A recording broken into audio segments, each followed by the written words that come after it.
तरफ जहां भारत अंतरिक्ष से लेकर डिफेंस तक हर मैदान में दुनिया को अपनी ताकत दिखा रहा है और लगातार आगे बढ़ रहा है, वहीं दूसरी तरफ हमारा पड़ोसी देश पाकिस्तान अपने ही बर्बादी के नए नए रिकॉर्ड बनाता नजर आ रहा है। आपको बता दें कि पाकिस्तान के हालात इतने हास्यास्पद हो चुके हैं कि अब तो हंसी भी आती है और तरस। कभी कटोरा लेकर दुनिया भर से भीख मांगने वाला देश अब पूरी तरह कंगाली और प्रशासनिक बदहाली के दलदल में धंस चुका है। हद तो तब हुई जब वहाँ के गृह मंत्री ने खुद पूरी दुनिया के सामने अपने देश एक ऐसी फजीयत कराई कि कोई दुश्मन भी क्या कर पाएगा। आपको बता दें कि पाकिस्तान के गृह मंत्री मोहसिन नकवी का एक ऐसा हैरान कर देने वाला बयान सामने आया जिसने पाकिस्तान के खोखलेपन को पूरी तरह नंगा कर दिया। सत्ता के सबसे बड़े केंद्र में बैठे गृह मंत्री ने एक सार्वजनिक कार्यक्रम में माइक संभालते हुए ऐसा कबूलनामा किया कि सुनने वाले सन्न रहे। नकवी ने बेबाकी से माना कि पाकिस्तान का शासन तंत्र पूरी तरह तबाह हो चुका है। कार्यक्रम को संबोधित करते हुए नकवी ने भारी मन से कहा कि आप मानो या ना मानो, लेकिन आज हम जिस सिस्टम में सांस ले रहे हैं वो पहले ही पूरी तरह से कोलैप्स हो चुका है। उन्होंने साफ साफ लफ्जों में स्वीकार किया कि पाकिस्तान का पूरा ढांचा बर्बाद हो चुका है। नकवी ने आगे चेताते हुए कहा कि अगर आज हम नहीं सुधरे तो आज से 10 साल बाद भी हम इन्हीं घिसे पिटे मुद्दों पर और समस्याओं पर रोना रो रहे होंगे। आपको बता दें कि हद तो तब हुई जब उन्होंने पिछले 70 साल के पाकिस्तानी ढर्रे पर ही सवाल उठा दिए।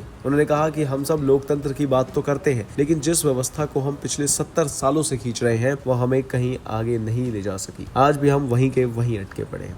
सबसे ज्यादा मजे की बात तो ये रही जब गृह मंत्री अपने ही देश और सरकार की नाकामी का ढिंडोरा पीट रहे थे, तब सामने बैठी जनता दुखी होने के बजाय जमकर तालियां बजा रही थी। मानो जनता को भी अब अपनी इस बर्बादी में मजा आने लगा हो।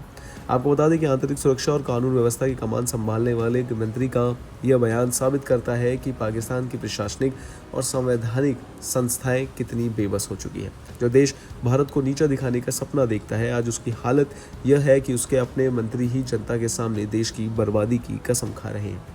सच तो यह है कि बिना किसी मेहनत के पाकिस्तान खुद ही अपनी कब्र खोद रहा है। और सिर्फ यही नहीं, ऐसे देश को किसी दुश्मन की ज़रूरत ही क्या जहां के हुक्मरान खुद ही पूरी दुनिया के सामने अपनी फजीयत का ढोल बजा रहे हैं। इन सब पर आपकी क्या राय है, कमेंट्स में ज़रूर बताएं और इन तमाम जानकारियों के लिए बने रहिए हमारे साथ भारत एक्सप्रेस पर। धन्यवाद।